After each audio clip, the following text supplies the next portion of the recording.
ఉదయం సూర్యుడు చిరునవ్వు చిందిస్తుంటే, మంచు బిందువులు ఆకులపై పర్ల్స్లా మెరిసిపోతుంటే మా చిన్ని గార్డెన్ స్లోగా మేల్కొంటుంది.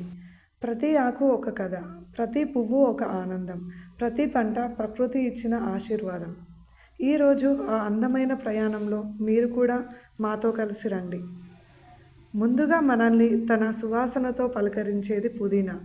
దగ్గరకు వెళ్తే చాలు పరిమళమే స్వాగతం చెబుతుంది. ప్రతి ఆకును ప్రేమగా కోస్తుంటే ఇంకా కొత్త చిగుళ్ళు ఇస్తాను అని మొక్క మాటనిస్తున్నట్లు ఉంటుంది. ఈ పుదీనాతో టీ, చట్నీ, జ్యూస్ ఏది చేసినా ప్రకృతి రుచి మన ఇంటికే వస్తుంది.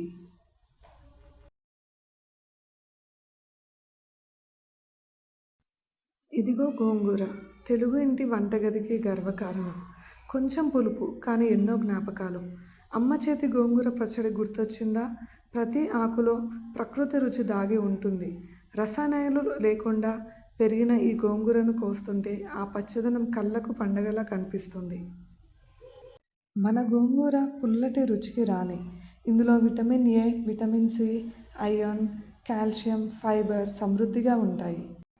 మనకి ఇమ్యూనిటీ పవర్ పెంచడంలో ఇదెంతో ఉపయోగపడుతుంది. ఆకుల్లో ఆణిముత్యం మునగాకు. రోజు కొద్దిగా మునగాకు పొడి తీసుకోండి. ఆరోగ్యాన్ని సొంతం చేసుకోండి. క్యారెట్, మిల్క్, ఆరెంజెస్లో ఉండే విటమిన్లు, కాల్షియం, ఐరన్, పొటాషియం కంటే ఎక్కువ మొత్తంలో పోషకాలు ఈ పొడి అందిస్తుంది.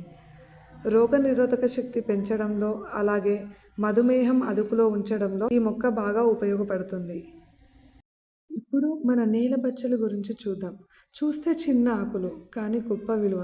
నేలకు దగ్గరగా పెరిగిన ఆరోగ్యంతో మాత్రం ఎంతో ఎత్తులో ఉంటుంది. మెల్లగా కోస్తుంటే మళ్ళీ కొత్త ఆకులతో నవ్వుతూ పెరుగుతుంది. ప్రకృతికి ఇవ్వడం మాత్రమే తెలుసు, తీసుకోవడం కాదు.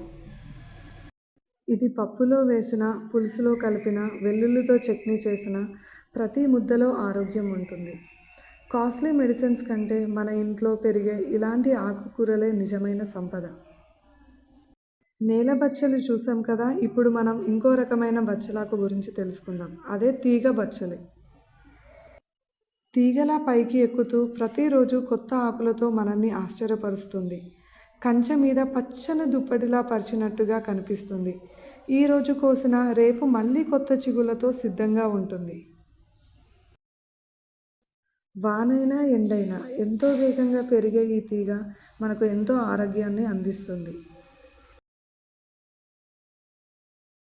ఈ నీలి అందాన్ని చూడండి. ఆకాశం తన రంగును ఈ పువ్వుకి అప్పుగా ఇచ్చిందేమో అనిపిస్తుంది. ఒక్కో పువ్వును కోస్తుంటే చేతిలో చిన్న నీటి నక్షత్రాలు పట్టుకున్నట్టే ఉంది. వీటితో చేసే బ్లూ టీ కేవలం అందాన్నే కాదు, ప్రకృతి ఇచ్చిన అద్భుతమైన కానుక. మీకు 2 రకాల శంకు పువ్వులను చూపిస్తాను. ఒకటేమో థిక్గా ఉంది, ఇంకొకటేమో ఒక సింగిల్ లేయర్తో ఉంది. ఇలా అన్నీ కోసిన రోజు ఒక చిన్న పండుగే. పుదీనా పరిమళం, గోంగూర పులుపు, బచ్చలి పచ్చదనం, చెంకు పుష్పి అందం, ఇవన్నీ ప్రకృతి ప్రేమతో పెరిగిన వరాలు. ఎలాంటి రసాయనాలు లేవు, కేవలం మట్టి, నీరు, సూర్యరశ్మి ప్రేమ మాత్రమే.